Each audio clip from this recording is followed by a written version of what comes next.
came out with this and he confronted this people. The car is already detained. सब समंजस नहीं है। 3 to 4 of our journalists who they were vigilant last night.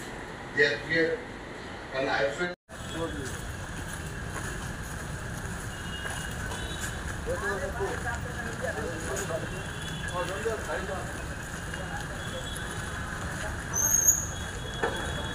যে গতকাল রাত্র গভীর রাত্রে 1টা থেকে 1:30টার মধ্যে আমাদের 5-6 জন সাংবাদিক যখন তাদের পেশাগত কাজে পূর্ব বা থানা পুলিশ স্টেশনের দিকে যাচ্ছিল, হঠাৎ করে একটা গাড়িতে করে কিছু হুলিগানস এবং কয়েকজন বাইকে ছিল, এরা হঠাৎ করে ওদেরকে মাঝপথে থামায় এবং এদের উপরে হঠাৎ করে উইদাউট এনি প্রভোকেশন ওদেরকে আক্রমণ করে। আমাদের ওখানে প্রসেনজিৎ, মিহিরলাল সরকার, প্রণব শীল, এরা এ রাজ্যের রিনাউন সাংবাদিক, এদের সঙ্গে জুনিয়র সাংবাদিকও ছিল আরও 3-4 জন।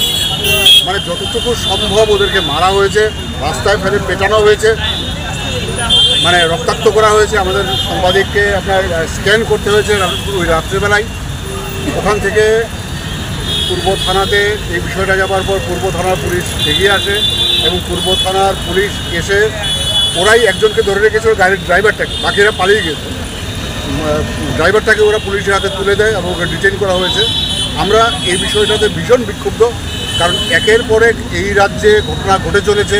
আপনি 3 বছর আগে এই রাজ্যে প্রতিবাদী কলম এবং দেশের কথার উপর আক্রমণ ঘটেছে, আজকে পর্যন্ত তার কোনো বিচার পাওয়া যায়নি। আমরা এটা এইমাত্র ডেপুটেশনে সেটাও বলেছি যে 3 বছর যেদিন পূর্তি হলো সেই রাত্রে তার অ্যানিভার্সারি পালন করা হলো, আমাদের আবার সাংবাদিক পিটি। So this is a regular incident of the state and regular incident of the city. তো এটার বিরুদ্ধে আমরা সমস্ত এডিটররা এবং সমস্ত জার্নালিস্টরা একত্রিত হয়েছে। আমরা আমাদের ডিজি ইন্টেলিজেন্স অনুরাগ ধানকর সাহেবের কাছে সময় চেয়ে উনি সময় দিয়েছেন। আমরা এতক্ষণ ওনার সঙ্গে কথা বলেছি, আমরা সমস্ত বিষয়টা তুলে ধরেছি।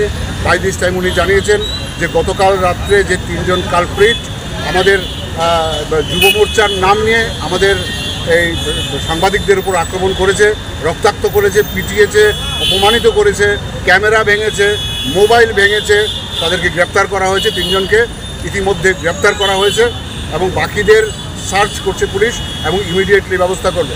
আমরা বলেছি 48 ঘন্টার মধ্যে যদি পুলিশ তার সর্বোচ্চ ব্যবস্থা এই সমস্ত ক্রিমিনালের বিরুদ্ধে না নেয় তাহলে আমরা রাজ্য জুড়ে আবার আন্দোলনে নামবো। কারণ গণতন্ত্রের 4র্থ স্তম্ভ যদি আক্রান্ত হয়, আমি মনে করি গণতন্ত্রের কোনো অস্তিত্ব কোনো রাজ্যে থাকে না। এই রাজ্যের শীর্ষে একজন অত্যন্ত স্বচ্ছ ভদ্রলোক মানুষ আছেন মুখ্যমন্ত্রী হিসাবে। আমরা ওনার কাছে এই আপনাদের মাধ্যম থেকে আবেদন করব, আপনিও দেখুন, আপনি বলুন, পুলিশকে বলুন এবং অন্যান্য যে আপনার মেশিনারিজ আছে আইন শৃঙ্খলা রক্ষার জন্য তাকে তৎপর করুন, যাতে করে এই সমস্ত আসামিরা শুধু সাংবাদিকদের উপর নয়, সামনে একটা পুজো আসছে, রাস্তাঘাটে সর্বত্র যাতে আইন শৃঙ্খলা বজায় রাখে এবং যাতে কোনো মানুষ অপমানিত না হয় এই ব্যাপারে সতর্ক থাকে। আমরা এই আবেদন রেখেছি। আমরা অ্যাজ এ হোল স্টেটে ডেমোক্রেসি বজায় রাখবার জন্য আমরা পুলিশ প্রধানের কাছে আবেদন রেখেছি। আমরা ডিসি সাহেবের সঙ্গেও ফোনে কথা বলেছি, উনি আউট অফ স্টেশন আসেন আজকে, উনি ফিরে এসে আমাদের সঙ্গে কথা বলবেন বলেছে।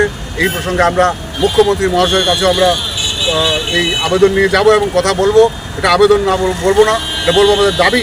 কারণ একের পর এক সাংবাদিক লাঞ্ছিত হচ্ছে, একের পর এক সাংবাদিক অপমানিত হচ্ছে এবং তার বিরুদ্ধে কোনো ব্যবস্থা নেই। এবং নেশার অত্যন্ত বেশি প্রাদুর্ভাবের কারণেই এই সমস্ত ঘটনাটা ঘটছে বলে, মাদকের প্রাদুর্ভাবের কারণেই ঘটনাগুলি ঘটছে বলে আমরা বিশ্বাস করি। সমূলে উৎপাদিত করবার জন্য আমরা অনুরোধ রেখে এসেছি। এখানে সব সিনিয়র সাংবাদিকরা ছিল, সিনিয়র এডিটররা ছিল, উনি আমাদের এশিওর করেছেন।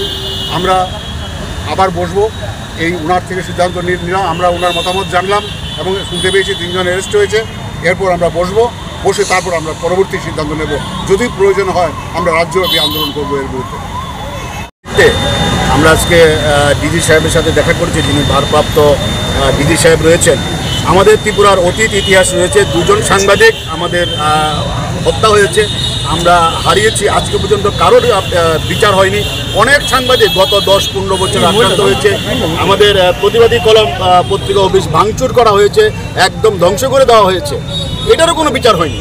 কালকে রাত্রে যে ঘটনা ঘটেছে আমরা স্তম্ভিত হয়ে গেছি। শহরের উপরে 4 জন সাংবাদিককে এইভাবে মারধর করা হয়েছে। আজকে আমরা এই খবর পেয়ে সকালে আমরা আজকের ফরিয়াদ পত্রিকা অফিসে আমরা বসেছিলাম, সবাই আমরা আলোচনা করেছি।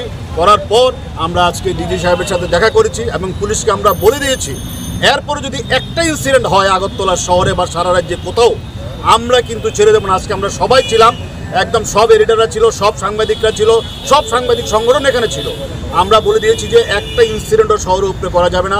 সাংবাদিকরা, ইলেকট্রনিক চ্যানেল যারা আছে, প্রিন্টের যারা আছে, তারা অধিক রাত্র অবধি কাজ করে, অধিক রাত্র অবধি কাজ করবে তারা, যাতে ওদের যাতে কোনো ডিস্টার্ব। ডিজি সাহেব আমাদের এশিওর করেছে যে সাংবাদিকরা সারা রাত্রে যদি কাজ করে ওদের কিছু হবে না।